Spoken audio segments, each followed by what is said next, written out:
Boualem Sansal, il est toujours en prison en Algérie. Il en est à son 150e jour de détention. Et ce sont ses filles qui ont décidé de prendre la plume, d'écrire au président de la République, Emmanuel Macron, pour qu'il puisse intercéder dans sa faveur. N'oubliez pas notre père. C'est la lettre qu'elle publie dans le Figaro, cette lettre que vous avez pu voir, Thierry Arnaud. Et elles poursuivent 80 ans, c'est son âge, il est malade, il est écrivain, il est enfermé. Donc c'est à l'adresse du président de la République pour qu'il puisse intercéder auprès du président Tebboune. Oui, ce qu'il a évidemment fait à plusieurs reprises, et notamment pour la dernière fois le 31 mars, dans une conversation directe avec le président algérien Tebboune. Mais là, on voit bien qu'à nouveau, les relations entre la France et l'Algérie se dégradent ces dernières heures avec la décision par l'Algérie d'expulser ses 12 agents consulaires français. Et donc, les deux filles de Boualem Sansal, Nawal et Sabéha, ont décidé de prendre la plume et d'appeler publiquement à l'aide le président de la République.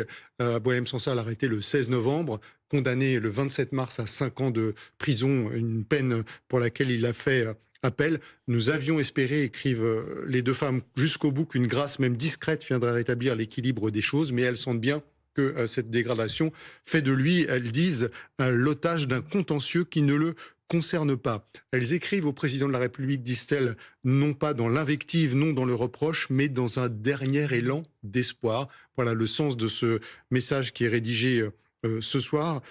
Aujourd'hui, il a besoin de vous, disent ces deux filles qui rappellent que, eh bien, il n'a plus beaucoup de force. On sait que Boualem Sansal souffre d'un cancer, qu'il est malade, qu'il est âgé. Et donc, évidemment, il y a beaucoup d'inquiétudes sur les conditions de sa détention et son état de santé aujourd'hui. Mais lorsqu'elles disent il est dans un contentieux qui ne le concerne pas, à quoi font-elles allusion? Juste purement au contentieux diplomatique France-Algérie, Paris-Alger? Oui, alors il est emprisonné, rappelons-le, je le disais, depuis le mois de novembre dernier, parce qu'il s'est rendu en Algérie, il a été arrêté.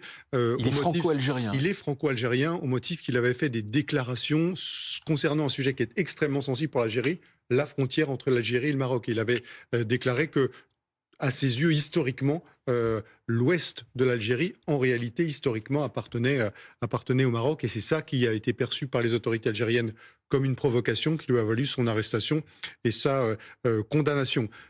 Il y a de multiples raisons qui ont contribué à la dégradation des relations entre la France et l'Algérie depuis juillet 2024. Et sur ce même sujet des relations entre l'Algérie et le Maroc, c'est le moment où la France reconnaît la souveraineté du Maroc sur le Sahara occidental.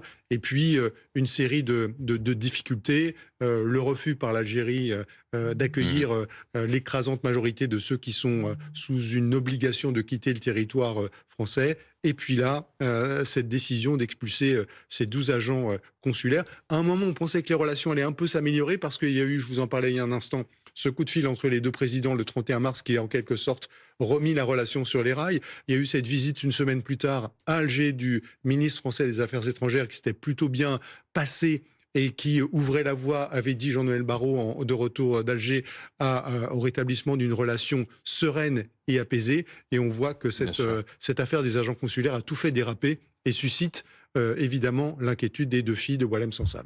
Xavier Driancourt, vous êtes l'ancien ambassadeur de France en Algérie. Oui, bonsoir. Est-ce que cette lettre peut avoir une quelconque influence, selon vous? Est-ce que ça peut aider? Toucher le cœur aussi du président Tebboune?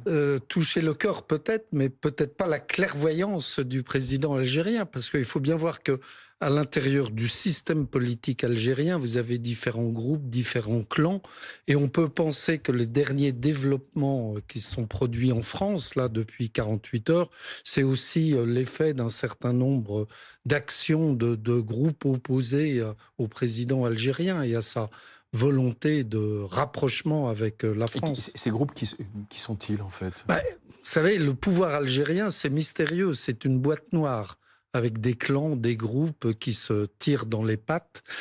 Et il y en a un qui est plus influent. Il ne faut pas croire que c'est un système monolithique comme chez nous, avec un président qui tient toutes les manettes.